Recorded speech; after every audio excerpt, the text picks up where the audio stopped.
Greetings, this is the man who pretends to be Charles Darwin, and I'm speaking to you from the middle of a peaceful forest. Hardly a breath of wind blowing. It seems so peaceful. Well, it is an urban wilderness, as it's called in Oklahoma, and so you will hear people's voices, you'll hear dogs barking, you might hear planes going overhead, but aside from that, it appears to be perfectly peaceful. But what I want to tell you about is that all around us there are silent struggles going on. And I don't just mean struggles among animals. For instance, mosquitoes.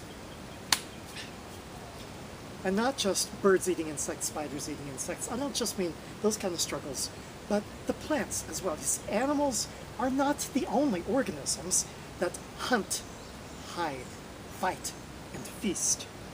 Plants do this also, but they feast upon light. They have to deploy their leaves in order to intercept sunlight, from which, through the process of photosynthesis, they make their food, which allows them to grow more, produce more seeds, and therefore prevail in the struggle of natural selection.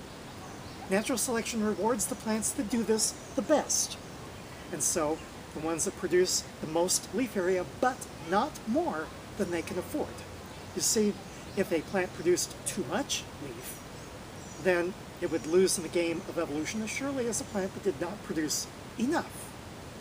You see, the arena of competition we see around us is not like a human battlefield, it's more like a human marketplace.